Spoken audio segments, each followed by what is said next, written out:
Apocalipsis 9. El capítulo más aterrador de la Biblia, descubra la verdad. Si alguna vez presencia algo descrito en Apocalipsis 9, lo mejor es quedarse en casa. Este capítulo es considerado uno de los más aterradores de las Escrituras, ya que revela eventos oscuros y un ser aterrador. En el video, exploramos qué hace que este capítulo sea tan impactante y el peor evento que la Tierra jamás enfrentará. Aunque el Antiguo Testamento contiene 15 libros de profecías, el Nuevo Testamento solo tiene uno, el libro del Apocalipsis. Fue escrito por el apóstol Juan mientras vivía en Efeso, ciudad donde él y María, madre de Jesús, pasaron gran parte de su vida y fueron sepultados. El libro de Apocalipsis fue escrito a finales del siglo I, un periodo marcado por la opresión del emperador Domiciano. Exigió que todos quemaran incienso en honor de César una vez al año, en el llamado Día del Señor. En este ritual, la gente debía pararse ante un altar, levantar la mano y proclamar, «César es Señor». Para los primeros cristianos, esta práctica era una prueba de fe y de resistencia ante una exigencia contraria a su creencia en el único Señor. Siga hasta el final para comprender el significado de estos eventos y cómo continúan impactando a los seguidores de la fe cristiana en la actualidad. La profunda prueba de los primeros cristianos y el libro del Apocalipsis. Mantener la fe en tiempos de persecución fue un desafío inmenso. La declaración «Jesús es el Señor» colocó a los cristianos en confrontación directa con la autoridad romana, que les exigía proclamar «César es el Señor». Negarse a hacerlo significaba afrontar graves consecuencias. Muchos ya habían perdido la vida por creer incluso antes de que se escribiera el Apocalipsis. Por lo tanto, este libro se ha convertido en una guía poderosa para quienes desean permanecer firmes en su fe, incluso bajo amenaza de muerte. Originalmente, la palabra mártir significaba simplemente testigo. Sin embargo, con el tiempo, el término pasó a asociarse con quienes dan su vida en defensa de la fe en Jesús. Esto refleja el costo supremo de ser un verdadero testigo de Cristo. El Apocalipsis, escrito por el apóstol Juan, tiene un estilo único que lo distingue del Evangelio de Juan y sus 3 cartas. La razón de esto radica en la forma extraordinaria en que se reveló el mensaje. Dios entregó el mensaje a Jesús, quien se lo pasó a un ángel, quien, a su vez, se lo comunicó a Juan. Este proceso único resultó en un libro como ningún otro en la Biblia. Durante sus visiones, el ángel le ordenó a Juan 11 veces que registrara todo lo que veía y oía.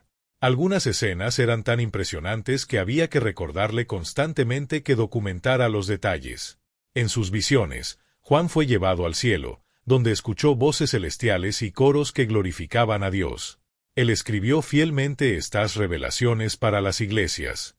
Apocalipsis es un libro extraordinario, con un tema central, el regreso glorioso de Jesucristo. Este evento se menciona 318 veces en toda la Biblia, lo que la convierte en la profecía más destacada de las Escrituras. El libro describe los eventos que preceden, acompañan y siguen al regreso de Cristo.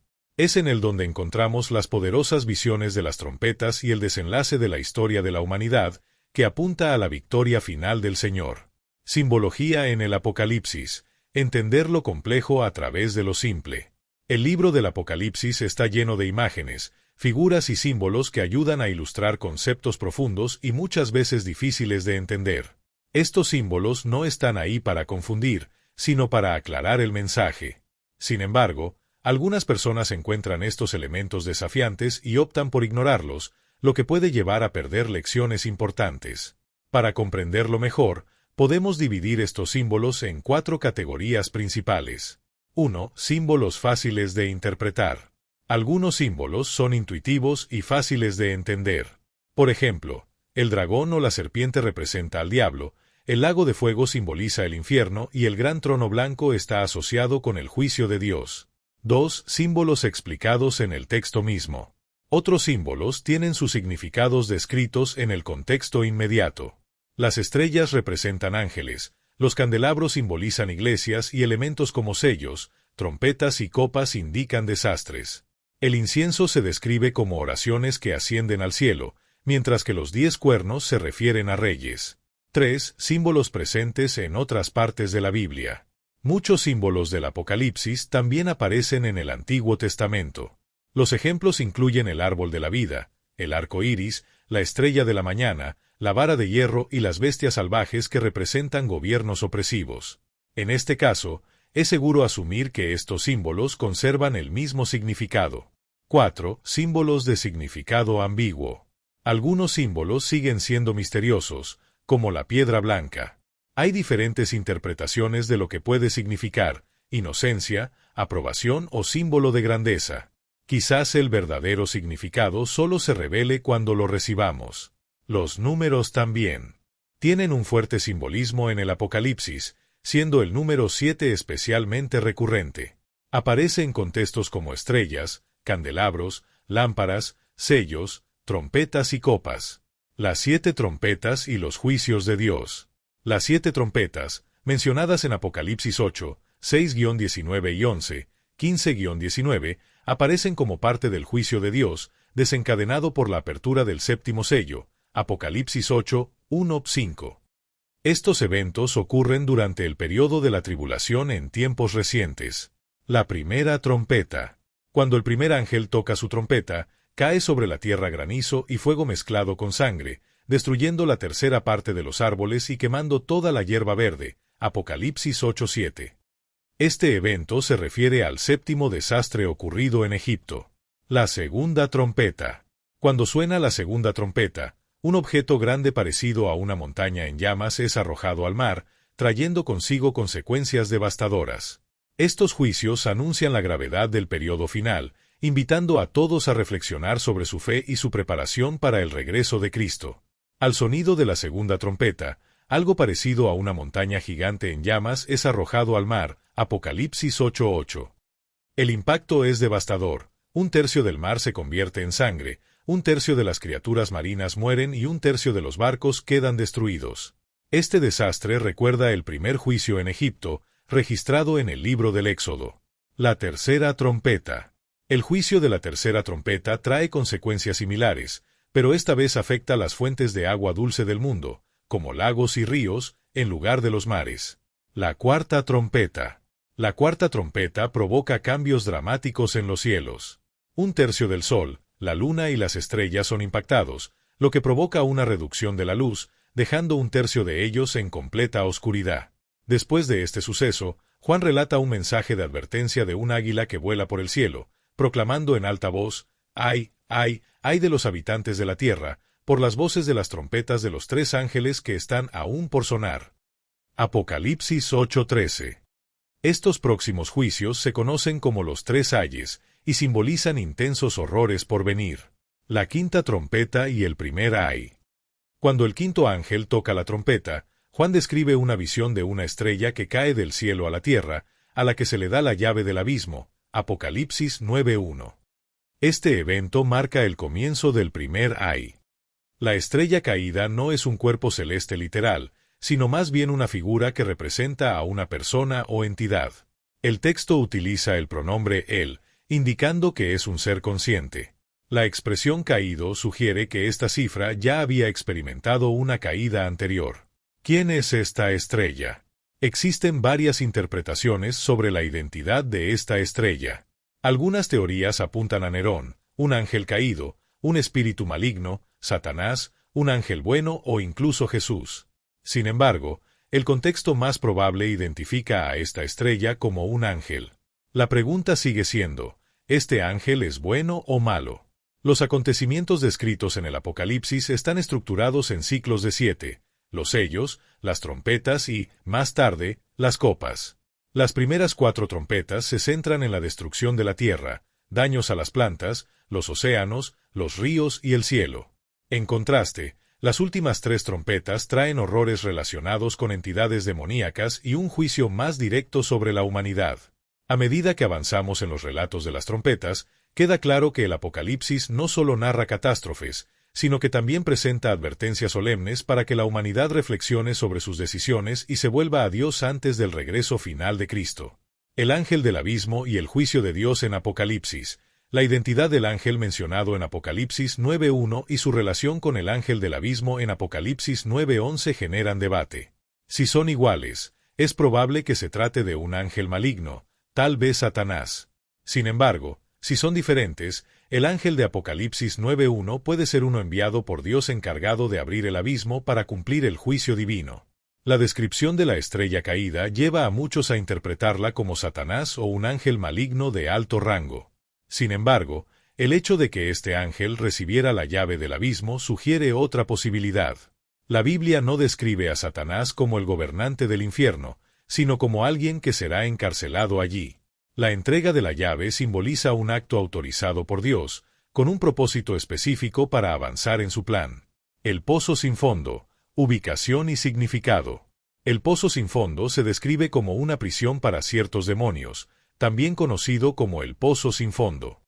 Algunos creen que está ubicado en el centro de la tierra, mientras que otros entienden el abismo como un símbolo del reino de los muertos, similar al Hades. Romanos 10:7 menciona el abismo como el lugar de los muertos, del cual Cristo resucitó. Cuando se abre el abismo, Apocalipsis 9, 2-6, emerge un humo espeso que oscurece el sol y el aire. De este humo salen langostas sobrenaturales, que no consumen plantas, pero atormentan a las personas que no tienen el sello de Dios en la frente. Estos seres tienen el poder de golpean como escorpiones y atormentan durante 5 meses. Las víctimas querrán morir, pero no podrán escapar del dolor. La naturaleza de las langostas. Estos no son saltamontes comunes y corrientes, son descripciones simbólicas de fuerzas demoníacas liberadas en la tierra durante la Gran Tribulación. Estas criaturas representan ejércitos de demonios previamente encarcelados que ahora son liberados para desempeñar un papel en el juicio de Dios. Protección para los sellados de Dios. Aquellos que tengan el sello de Dios en la frente, como los 144.000 mencionados anteriormente y posiblemente otros creyentes, estarán protegidos de este tormento. Sin embargo, para el resto de la humanidad, este juicio será inevitable. La Gran Tribulación y el propósito divino. Durante la Gran Tribulación, Dios permitirá que ejércitos demoníacos invadan la tierra como parte de su juicio. Estos acontecimientos revelan tanto la gravedad del pecado como la justicia divina.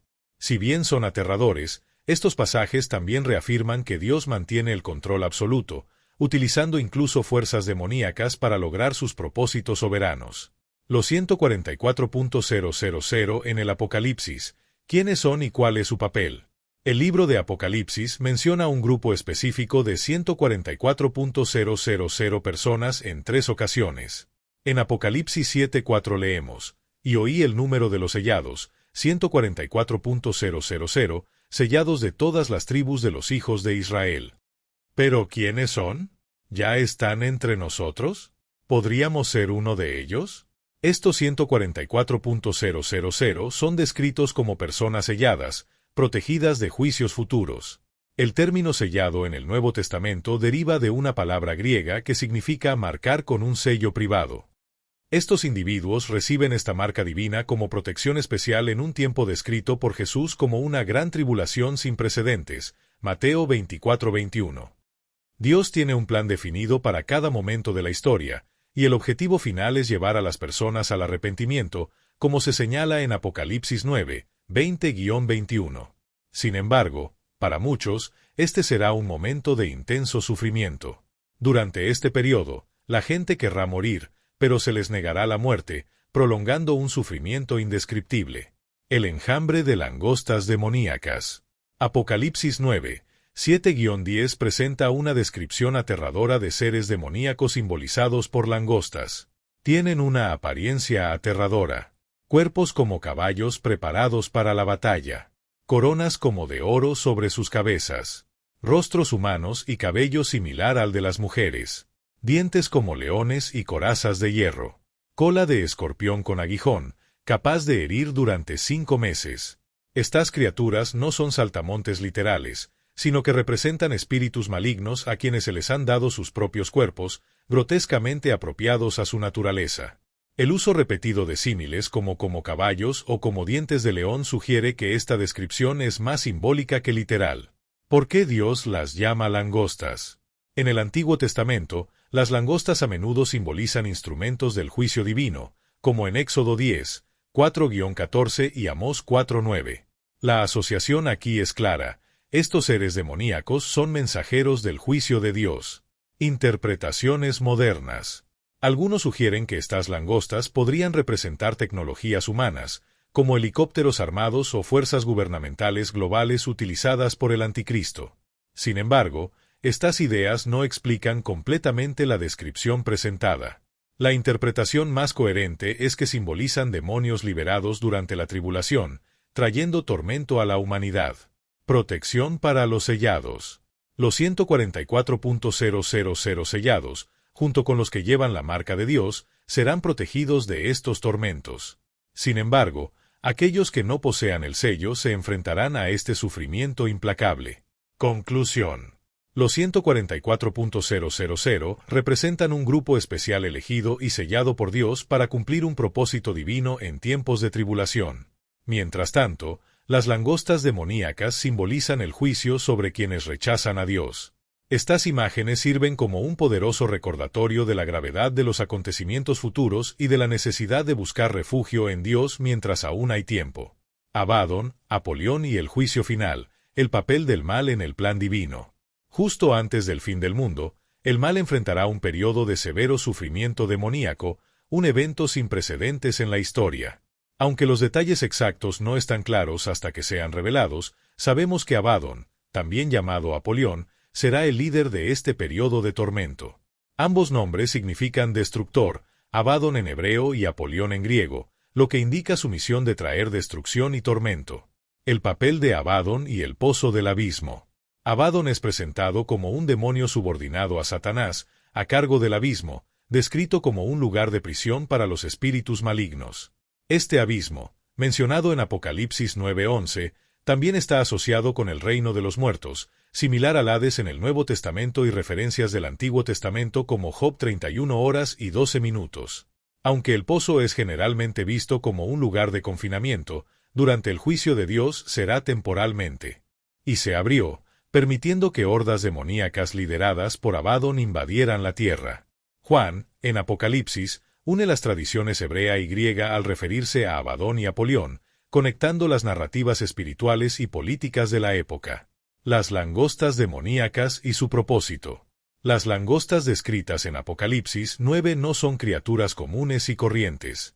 Si bien los verdaderos altamontes se alimentan de la vegetación, estos seres tienen una misión diferente: causar tormento a las personas que no tienen el sello de Dios. El líder de las langostas es descrito como un rey, destacando la organización del reino oscuro. Así como el príncipe de Persia en Daniel representa una fuerza demoníaca regional, Abadón y sus ejércitos reflejan un sistema jerárquico opuesto al reino de Dios. Aunque demoníacos, estos acontecimientos muestran que incluso el mal opera bajo el control soberano de Dios, sirviendo para cumplir su plan supremo. El objetivo final del juicio. El periodo de destrucción y tormento liderado por Abadón y sus ejércitos es parte del gran día de la ira de Dios descrito en el Apocalipsis. Este juicio está dirigido al reino del anticristo y a aquellos que rechazan a Cristo. A pesar de la terrible apariencia de estos acontecimientos, preparan el camino para la renovación, que culminará en un cielo nuevo y una tierra nueva. La importancia de la resistencia y la sumisión a Dios. La Biblia es clara sobre la existencia de los demonios, entidades rebeldes que se oponen a la supremacía de Dios. Aunque buscan corromper a la humanidad, siguen sujetos al control divino y pueden usarse para lograr los propósitos de Dios. Los cristianos están llamados a someterse a Dios y resistir las influencias demoníacas. Comprender el comportamiento y los métodos de influencia de estos espíritus malignos es esencial para fortalecer la fe y vivir de acuerdo con los propósitos divinos. Abadón y sus langostas simbolizan tanto el juicio final como la victoria definitiva de Dios sobre el mal. La acción demoníaca y la soberanía de Dios en el juicio final. Conscientes de la obra de los demonios, estamos llamados a permanecer firmes en Cristo, resistiendo su influencia en nuestras vidas, en las instituciones y en las estructuras sociales. Aunque estos seres espirituales actualmente tienen libertad para actuar en la tierra, operan dentro de los límites permitidos por Dios. Los demonios buscan mantener a las personas alejadas de Dios, promoviendo el pecado, provocando tentaciones, causando tormento y sembrando miedo. La naturaleza y los límites de los demonios. Los demonios son seres espirituales, inmutables e inmortales. A pesar de su malignidad, no son omniscientes ni poseen un poder ilimitado. Su alcance está estrictamente determinado por lo que Dios permite. Jesucristo vino al mundo precisamente para liberar a los oprimidos del poder de estos espíritus malignos. Incluso en el contexto del juicio final, los demonios están bajo control divino. En el Apocalipsis, las langostas que emergen del abismo tienen una acción limitada. Pueden torturar, pero no matar. Esto demuestra que, incluso en sus momentos más terribles, el mal sigue sujeto a la soberanía de Dios. El sexto ángel y la liberación de los 4 ángeles del Eufrates. En Apocalipsis 9, 12-15, el sexto ángel toca la trompeta y una voz ordena que 4 ángeles, encarcelados junto al río Eufrates, sean liberados. Estos ángeles, preparados para un momento concreto, una hora, un día, un mes y un año, reciben permiso para ejecutar un juicio severo, la muerte de 1/3 de la humanidad. El río Eufrates es un lugar de gran importancia en la Biblia. Reconocida como una de las cunas de la civilización, simboliza la vida y los límites. En el Apocalipsis, sin embargo, el Eufrates asume un papel crucial en los acontecimientos finales, convirtiéndose en escenario de destrucción y juicio divino. ¿Por qué Dios permite este juicio? El propósito de liberar a estos ángeles y permitir la muerte de 1/3 de la humanidad es, como los demás juicios del Apocalipsis, parte del plan divino para enfrentar el pecado y hacer justicia. Aunque el texto no relaciona directamente a estos ángeles con los 4 ángeles de Apocalipsis 7:1, son claramente agentes preparados para cumplir un papel específico en la línea de tiempo divina. El día de la ira y la transformación espiritual. La liberación de los ángeles en el Eufrates marca un momento de juicio severo, un día de ira, tribulación y destrucción. Este evento demuestra la convergencia de los mundos espiritual y físico, revelando el control absoluto de Dios sobre todas las cosas.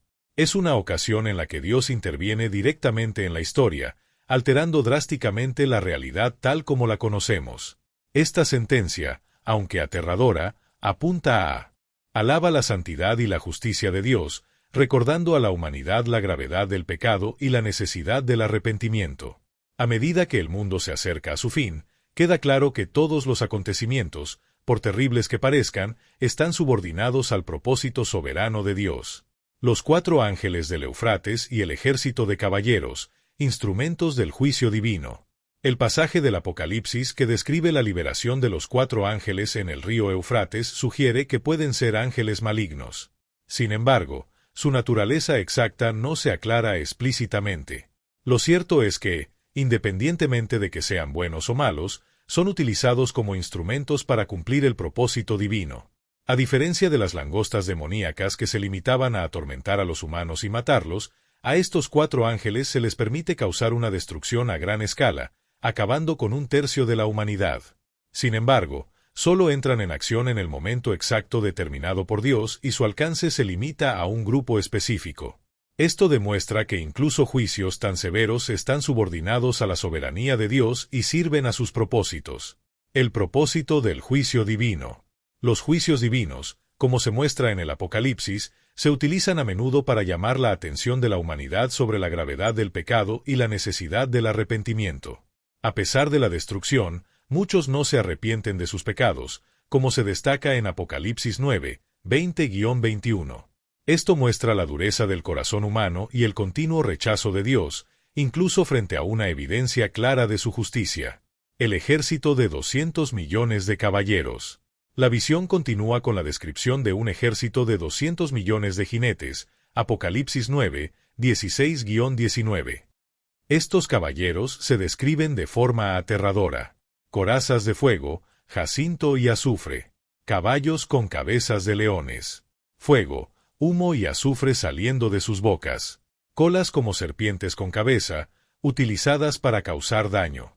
Este ejército lleva a cabo una masacre devastadora, eliminando a 1/3 de la humanidad mediante 3 plagas: fuego, humo y azufre. Interpretación: ejército humano o sobrenatural. El número 200 millones puede ser simbólico y representar un inmenso ejército más allá de la contabilidad humana.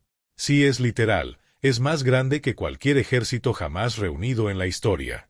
A modo de comparación, el total combinado de todas las fuerzas militares en la Segunda Guerra Mundial no llegó a 70 millones. Aunque China afirmó tener una fuerza militar de este tamaño en 1965, muchos consideraron dudosa la afirmación. Si este ejército es humano, la descripción extraña puede ser el intento de John de describir armas y máquinas modernas basándose en lo que él entendía en su época.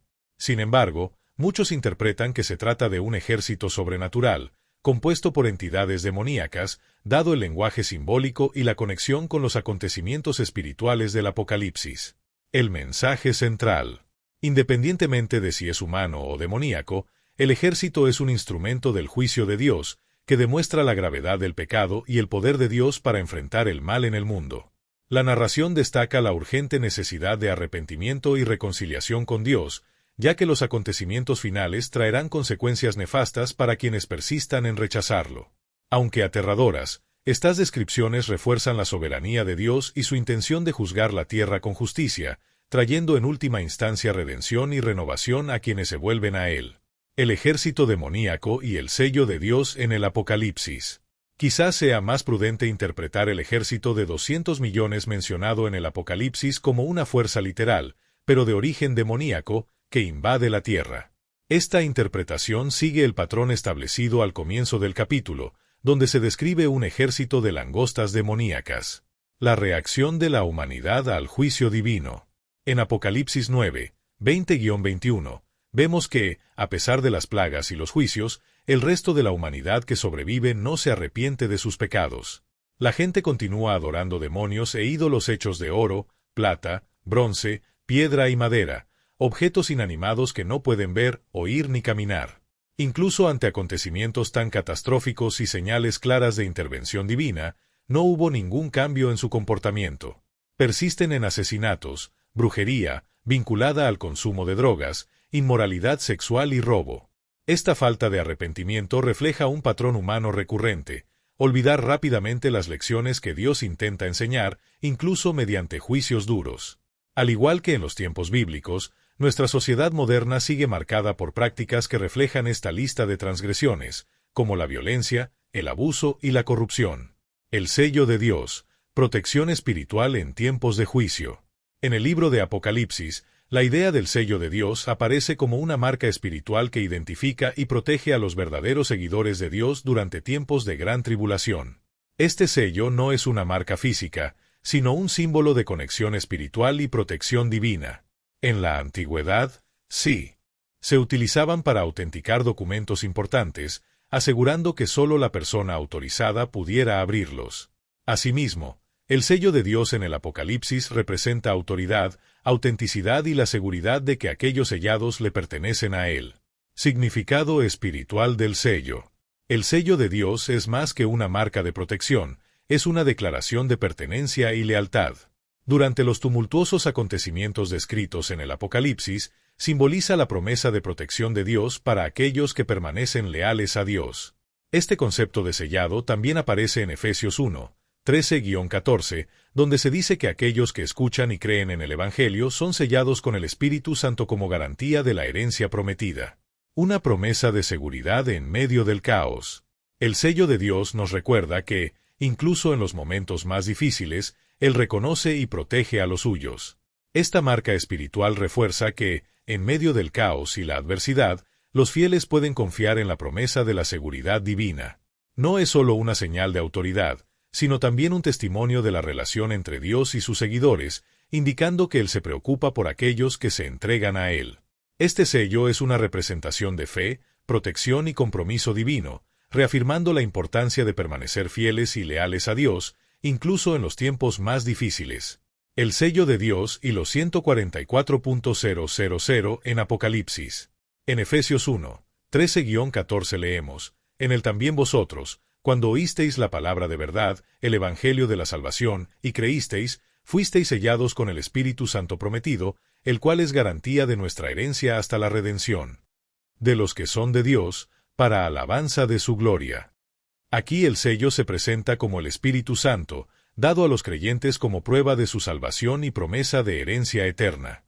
En Apocalipsis, el concepto de sellar se amplía para incluir a un grupo específico, los siervos de Dios, que reciben un sello protector en la frente. Este sello, descrito en Apocalipsis 7, es una señal de pertenencia y protección, que contiene el nombre de Dios, Apocalipsis 14:1. El texto dice, Entonces miré, y he aquí, el Cordero estaba en pie sobre el monte Sión, y con él estaban 144.000 que tenían su nombre y el nombre de su Padre escrito en sus frentes. Los 144.000, ¿quiénes son? Aunque no conocemos todos los detalles del servicio realizado por este grupo, los 144.000 están claramente sellados para un fin especial. Se destacan como pertenecientes a Dios y protegidos durante tiempos de gran tribulación. La idea de sellar, sin embargo, no se limita a este grupo. Simboliza la distinción divina entre los fieles y el resto de la humanidad, garantizando la seguridad espiritual en tiempos difíciles. Características de los 144.000. Origen israelí. Los 144.000 son descritos como descendientes de las 12 tribus de Israel, conocidos como los hijos de Israel, Apocalipsis 7, 4-8. Cada tribu aporta 12.000 miembros, lo que simboliza la totalidad de la selección divina. Protección divina. Durante el periodo de la ira de Dios, estos individuos están protegidos y triunfantes, y se encuentran con Jesús en el monte Sión cuando Él regresa, Apocalipsis 14:1. Célibe.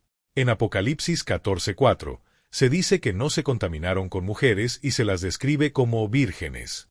Esto simboliza la pureza espiritual y la dedicación total al servicio divino. Servicio exclusivo. Estos 144.000 son descritos como primicias para Dios y el Cordero, apartados para un servicio especial y santificado. Integridad y fidelidad. Se caracterizan por su honestidad y lealtad, como se destaca en Apocalipsis 14:5, no se halló mentira en su boca, son irreprensibles. El significado de sellar. El acto de sellar en el Apocalipsis simboliza una marca divina de protección y propiedad. Es una garantía de que aquellos que pertenecen a Dios serán preservados espiritualmente en tiempos de dificultad. El número 144.000, compuesto por 12.000 de cada una de las 12 tribus de Israel, refleja plenitud y orden en el plan divino.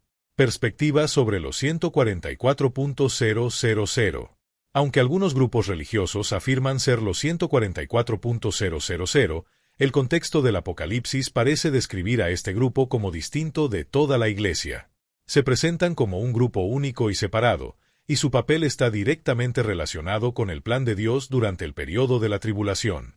Este sello, tanto en el Apocalipsis como en Efesios, es una representación de protección, pertenencia y compromiso con Dios. Refuerza la promesa divina de que aquellos que sean sellados por Él serán guardados y reconocidos como suyos, incluso en medio de las adversidades más severas.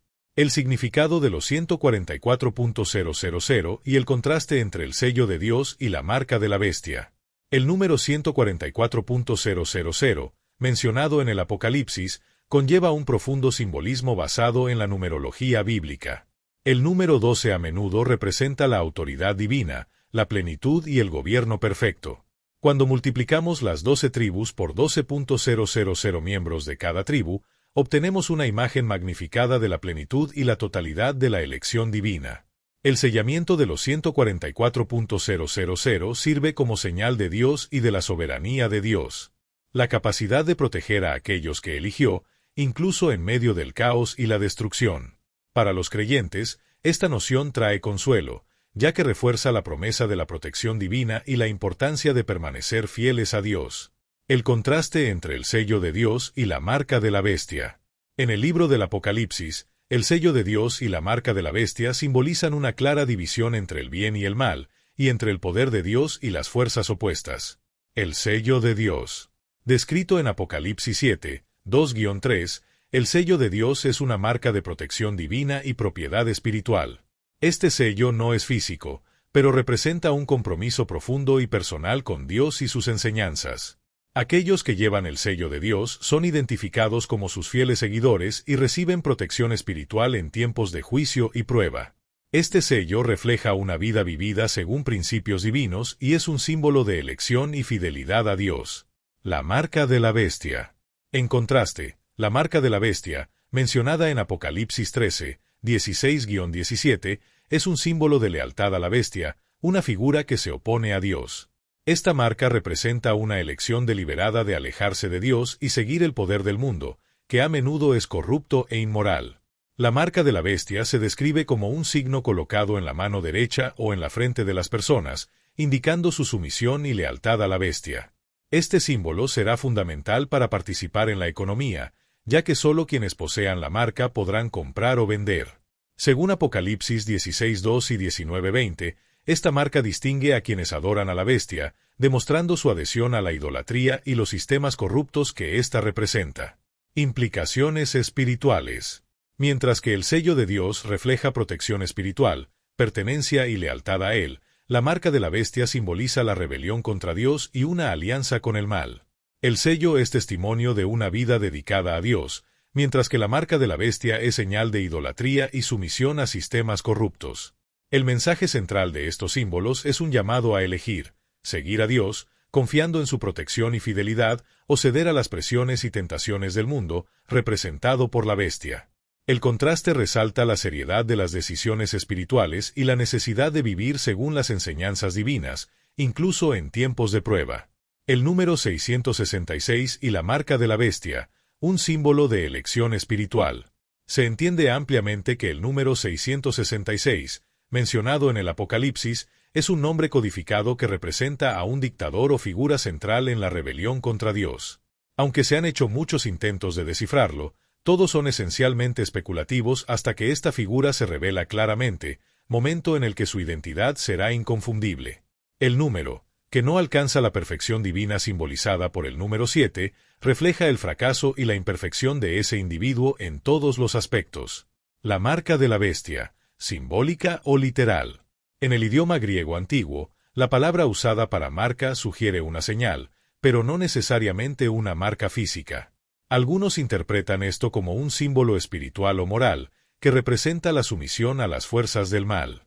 Sin embargo, no se descarta la posibilidad de que se requiera una marca física para participar en la economía, como comprar o vender, especialmente considerando los avances tecnológicos actuales.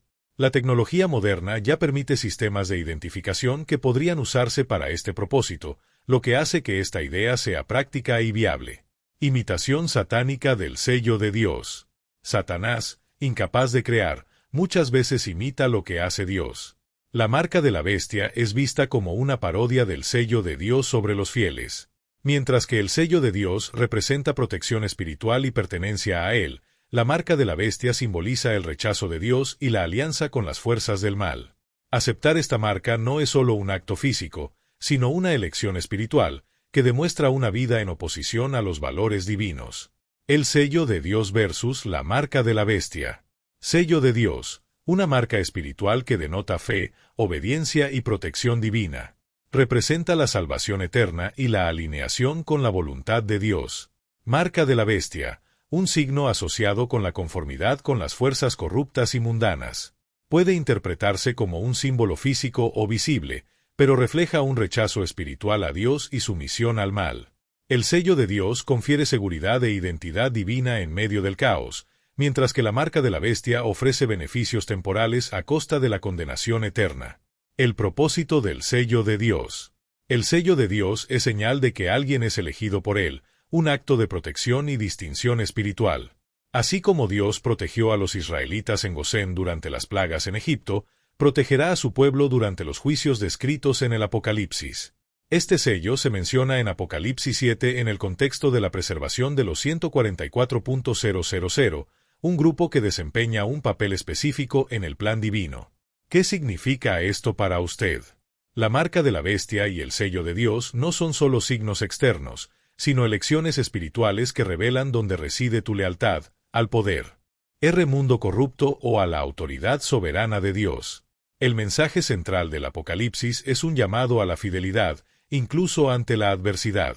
Tener el sello de Dios significa vivir conforme a su voluntad, confiando en su protección y promesas, sin importar las circunstancias. Este contraste entre el sello de Dios y la marca de la bestia nos invita a reflexionar sobre nuestras propias decisiones y prioridades espirituales, especialmente en un mundo que a menudo desafía los valores divinos. El significado del sello de Dios: identidad, protección y propósito. Dios ha puesto su sello en ti, y comprender lo que eso significa es esencial para vivir plenamente como seguidor de Cristo. Este sello es un símbolo de inclusión, protección y propósito, representando el compromiso de Dios con su pueblo. Exploremos lo que proporciona el sello de Dios, basándonos en el texto de Efesios 1, 13-14. 1. Inclusión. Pertenecer a Cristo. El sello de Dios garantiza que, como creyente, eres parte de Cristo. Esto significa que todo lo que le pertenece a Él también te pertenece a ti. Por ejemplo, la justicia de Cristo te es imputada, convirtiéndola en tu justicia. Este profundo vínculo espiritual establece tu identidad como hijo de Dios y heredero de sus promesas. 2. Propósito. Servir como testigo. En los últimos días, el sello de Dios indica lo que debes hacer, ser testigo fiel de su obra. Así como los 144.000 mencionados en Apocalipsis 7 fueron sellados para un propósito específico, tú también estás llamado a vivir como testigo de Dios en el mundo. Después del sellamiento de los 144.000, Apocalipsis 7, 9-14 describe una poderosa visión de una gran multitud de toda nación, tribu, pueblo y lengua. Están de pie ante el trono de Dios y del Cordero, vestidos con ropas blancas y sosteniendo ramas de palma. Esta multitud representa a los que pasaron por la gran tribulación y fueron redimidos por la sangre del Cordero. 3. Provisión, protección y preservación espiritual. El sello de Dios es también un símbolo de protección divina. En Efesios 1, 13-14, Pablo enseña que al creer en el Evangelio de Salvación, somos sellados con el Espíritu Santo, quien es la garantía de nuestra herencia eterna. Este sello representa nuestra seguridad espiritual hasta el día de la redención. Pablo refuerza esta idea en Efesios 4:30, exhortando a los creyentes a no contristar al Espíritu Santo, por quien fueron sellados para el día de la redención. En 2 Corintios 1:22, enfatiza que Dios nos ha sellado y nos ha dado el Espíritu en nuestros corazones como garantía de sus promesas. Cantos de alabanza y adoración. La visión de Apocalipsis 7 muestra a los santos y ángeles alabando a Dios. Estos santos, redimidos durante la gran tribulación, se presentan ante el trono y el Cordero, declarando que la salvación pertenece a Dios.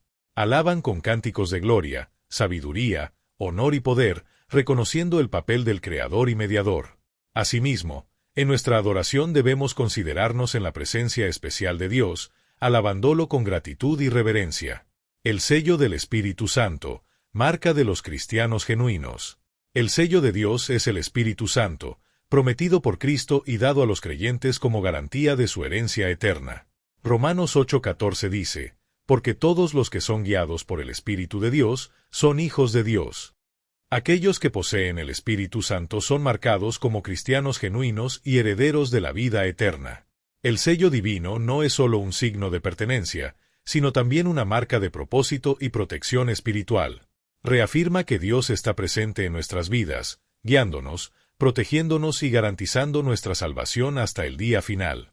Hijos e hijas de Dios, el llamado a la salvación y la inclusión en la familia divina. Los seguidores de Cristo son llamados hijos e hijas de Dios, como lo describe Pablo en Romanos 8, 15-16, porque no recibisteis un espíritu de esclavitud para vivir otra vez en temor, sino que recibisteis el espíritu de adopción, por el cual clamamos. Abba, Padre. El Espíritu mismo da testimonio a nuestro espíritu de que somos hijos de Dios. Este sellado ocurre en el bautismo, cuando se recibe el Espíritu Santo después del arrepentimiento de los pecados, como se registra en Hechos 19:6, cuando Pablo les impuso las manos, vino sobre ellos el Espíritu Santo, y comenzaron a hablar en lenguas y a profetizar. El sellado y la verdadera Iglesia de Dios. Una distinción importante es que los miembros de la verdadera Iglesia de Dios son sellados por el para vida eterna. Esto ocurre cuando reciben y siguen la guía del Espíritu Santo. Sin embargo, la salvación no se limita a los 144.000 mencionados en Apocalipsis. La salvación no tiene restricciones. Aunque los 144.000 representan un grupo especial con un propósito único, la salvación se extiende a personas de todas las razas y naciones. El pueblo de Israel sigue siendo valorado por Dios, pero la Biblia también menciona una gran multitud, incontable, compuesta por gente justa de todas las naciones, tribus, pueblos y lenguas. Apocalipsis 7, 9-13 describe esta multitud vestida con ropas blancas, que simbolizan la pureza y la justicia. En Apocalipsis 3, 4-5, Jesús promete que el que, y venciendo será vestido de ropas blancas, y nunca borraré su nombre del libro de la vida. Al contrario, confesaré su nombre delante de mi Padre y de sus ángeles. Origen de la gran multitud. Cuando se les pregunta sobre su origen, la respuesta es clara: estos son los que salieron de la gran tribulación y lavaron sus vestidos, emblanqueciéndolos en la sangre del Cordero. Apocalipsis 7:14. Estas personas, redimidas por Cristo, sirven ante el trono de Dios como resultado de su respuesta al llamado divino. El papel de los dos testigos. Durante la tribulación, la Biblia revela que dos representantes de Dios, llamados dos testigos, profetizarán durante 3 años y medio. Apocalipsis 11:3. Incluso en medio de las circunstancias turbulentas de este periodo, el ministerio de estos testigos resultará en la conversión de muchos a la familia eterna de Dios. Una familia divina ampliada. Esta gran multitud, compuesta tanto por los 144.000 como por otros que respondieron al llamado divino, representa la inclusión universal en la salvación.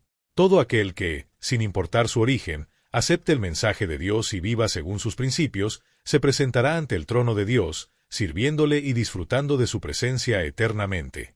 Lo que llevará a tantas personas a volverse a Dios durante la tribulación será el poder del testimonio y el llamado incesante de Dios a través de sus siervos. Este es un recordatorio de que incluso en tiempos de prueba, el amor y la gracia de Dios continúan llegando a quienes están dispuestos a escuchar y responder.